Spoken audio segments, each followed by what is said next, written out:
The Arizona Cardinals should be looking hard at making a trade offer for Deshaun Watson because this man, Kyler Murray, is a crybaby. This man, Kyler Murray, it is very well known that this man is not the answer in Arizona because his teammates are fed up with him. There's all kinds of reports coming out left and right that the dude sits in his own little space in the locker room before a game, pops in the ear pods and ignores everybody around him. He doesn't motivate. He doesn't try and get people to elevate their game. He doesn't try and talk people up or try and game plan or give good speeches or walk around the locker room and pat people on the back and start screaming and yelling and motivating. This is what we need out of a quarterback. And if I was a quarterback in the NFL, like I'm a quarterback of the show, okay? I am a commander of the fantasy football show. If I just walked out here with my ear pods in, it didn't talk to all of you or motivate you about your season, what kind of leader would I be? I don't understand why Kyler Murray finds this so difficult. You are a leader. I don't care what he thinks he is. I hate when people say, well, I'm just a quarterback. I'm not supposed to be a leader. Or I'm an NFL athlete. I'm not a role model. You are what you are.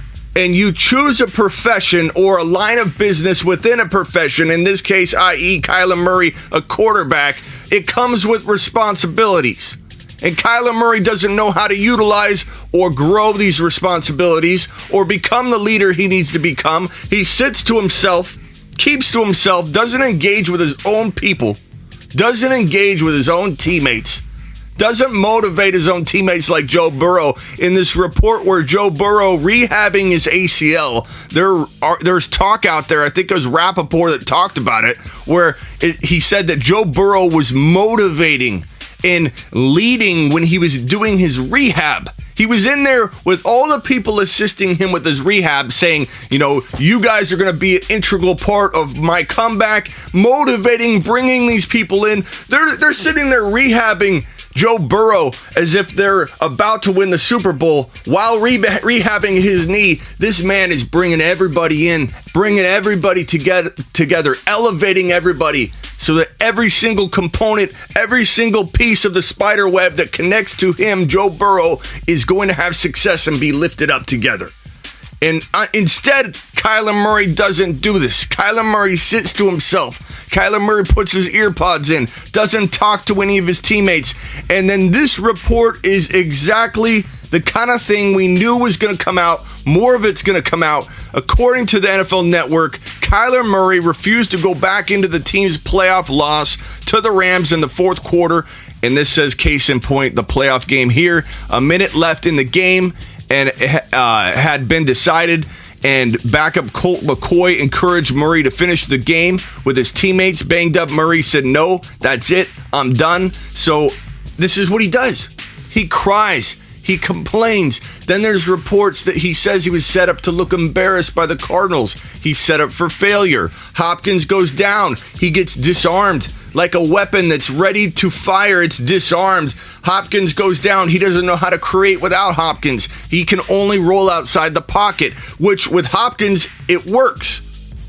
So it makes him more dangerous in the pocket, even though he's not very dangerous at all inside the pocket. But when you know Kyler Murray's bread and butter is outside the pocket and he's going to be successful because Hopkins is the best wide receiver in the NFL outside the pocket when his quarterback is outside the pocket. And he is. I don't want to hear washed up comments. If someone comes in here and says that Kyler Murray or that DeAndre Hopkins is washed up at 29 years old, you might just get sent into timeout for at least 10 minutes.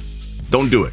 Don't even do it. Okay, because Hopkins still is the best or one of the best wide receivers in terms of defensive respect and getting single coverage. You've got to be out of your mind. You can't single coverage DeAndre Hopkins. This man has lived under double coverage his entire career.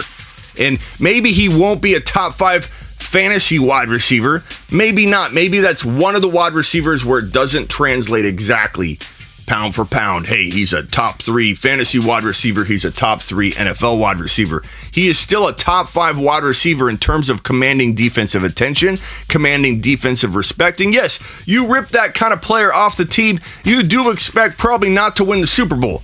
But you expect to win a couple games. You expect your quarterback to at least try. You expect your quarterback to lead. And Kyler Murray has done none of those things. There are options on the table this year for Kingsbury and the Cardinals that were not on the table last year. Those options are Deshaun Watson. Those options include Russell Wilson, which is weird and awkward, and interdivision trades usually don't happen, but when two quarterbacks are involved, it could possibly be something that gets brought up. And then Aaron Rodgers. Now, what the Cardinals have to offer is more than any other team has to offer. So before somebody says not going to happen, Aaron Rodgers not going to Arizona. Russell Wilson not going to Arizona. Deshaun Watson not going to Arizona. While it's not a lock that a deal's going to get done, I'll tell you that, because I don't know if Kingsbury is thinking the way we're thinking, that we need to change this dynamic or it's not going to work. This guy's not it. He's not it. And we've got to sell him as if he is it to some other team. And maybe with another team, he gets a fresh start in his own mind and he can start developing, because he still is very, very young. He's barely across his mid-20s. He's not even close to 30 yet. Kyler Murray's got a lot of time to develop and get better. The Cardinals don't have the time to wait on that, because the Cardinals are built specifically for 2022 and 2023. The Cardinals are here and ready to go. The Cardinals just need one upgrade at the quarterback position, and then we are a top 3 team in the NFC. And if anybody thinks that's not true, then you're just bringing your hometown team analyst hat on. You're putting that hat on and coming into this environment and be like, no, Cardinals can't do it. I'm a Niner fan. You can't be the Cardinals. Like, stop. The Cardinals were the best team in the entire NFL for half of a season. And they fell apart the moment DeAndre got hurt, and then Kyler unraveled. And I'm admitting Kyler doesn't have what it takes to take the distance, because if one bad thing happens, Kyler's done. Kyler unravels, he's done. The only move here is to trade Kyler Murray, and we have packages, trade offer packages that teams can't refuse. Okay? If the Green Bay Packers are dead set against trading Aaron Rodgers, doesn't mean that they can stop it, because Aaron Rodgers and the Packers have already had a conversation and an agreement. Under the table, you're trading me. You're doing your very best to trade me. If not, I'll retire. Now, he may have changed his tune since that conversation, which was 1 year ago practically. He may want to stay. He is reportedly breaking up with his girlfriend. Some of it, people say, are rumors, but other people confirm it. Other people say, look at the speech, and I agree. He didn't think or talk about his fiance at all during his MVP acceptance speech, and he did the year prior. When he was speaking, he did speak about her, talk about her. He didn't talk about her at all, which indicates to me that, yeah, there are problems in relationship land for Aaron Rodgers and the Divergent star actress that he is reportedly still engaged to. We don't know. What does this mean? What does this mean for Deshaun Watson in a potential trade? What does this mean for Aaron Rodgers staying in Green Bay? What does this mean for what does the breakup of Aaron Rodgers' relationship mean, Smitty? Well, it could mean a lot of things, because if you know me, you know I have a psych degree. You know I break all this down from a psychological perspective. And if Aaron Rodgers is in a different headspace because him and his fiance broke up, he's going to make different decisions. It's simple. It's not rocket scientist, it's psychology. If anybody knows anything about breakups out there, you know that when you have a big traumatic experience and a severing of a part of your life that's embedded in everything you do, you either want to do two things. Two. You see that? Two. My finger, two. Two of them are up. One. You gravitate toward the familiar. So maybe he's had a change of heart. Maybe I do want to stay in Green Bay, where they've been loyal to me as a fan base. They've been loyal to me as a coaching staff. Yes, organizationally, we've got problems. We're working on it. They have improved a little, but I lost my fiance. I lost a big part of my life. I've got a lot of change going on. Maybe I do stay. Everyone needs to understand how impactful a life event like Aaron Rodgers potentially breaking up with his girlfriend. As much as you think this is like silly analysis, this has everything to do with what he wants to do next. People need to really understand that. Think about your own life and what you would be doing. Would you be going and trying to change jobs? Maybe. And that's the second one. I said number one, stay with the familiar. Sometimes when people end a relationship and they're not devastated by it, in the case of A-Rod, let's say A-Rod's kind of the one that didn't want to stay or whatever. If A-Rod's not hurt by it, if A-Rod is the instigator of the divide between him and his fiance, if it is true, which it feels like it is, or he would have mentioned her name at his MVP award acceptance speech during that speech. So I'm going to assume that there's some merit to some of these rumors. If Aaron Rodgers isn't so torn up about it, maybe he wants a change. Maybe he's like, you know what, fresh start across the board. Everybody that's been in the relationship breakup mode, and everybody watching has been in that situation. You either want familiar or you want a complete wipe of the board. Let's go move on and enjoy life in a different way. And Aaron Rodgers might very well be in that space. We don't know. If Green Bay is told by A-Rod, I'm out, I don't want to stay, trade me, he either retires, which he's made it clear he'll do, or they trade him. And if he retires, they get nothing. Cardinals have Kyler Murray. Cardinals have a future first rounder. They would probably offer those things up for an Aaron Rodgers, and Green Bay would be crazy to turn it down. And Aaron Rodgers would be crazy to say no if other suitors don't want to give up the same kind of package. Arizona's not a bad spot for Aaron Rodgers to land. Hopkins, running game, offense that would probably cater to his style pretty well.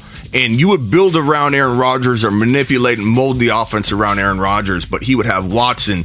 He'd have Hopkins. He'd have Rondell Moore. He'd have Kirk. He'd have a lot of weapons. No one knows. Nobody knows. If anybody tells you they know what's going to happen, that he's staying or going, they don't know what they're talking about. They're guessing, which is fine. But they are 100% guessing. 100% guessing. Mike, you are 100% guessing. I'm guessing too, but there are multiple avenues. But I appreciate you being here anyway, Mike. Cardinals.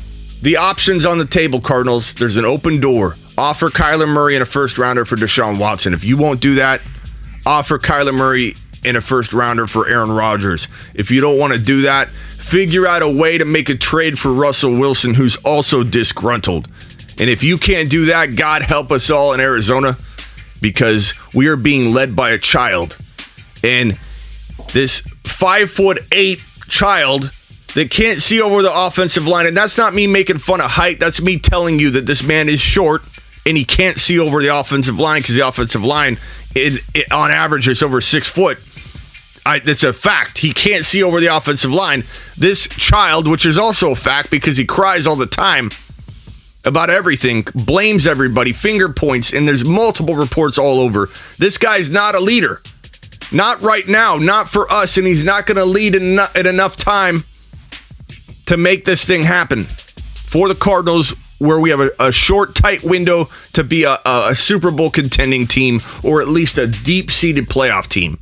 If you don't want to accept that we have Super Bowl potential with Watson or with Aaron Rodgers, I can't help you, because the Cardinals do. A lot of teams would.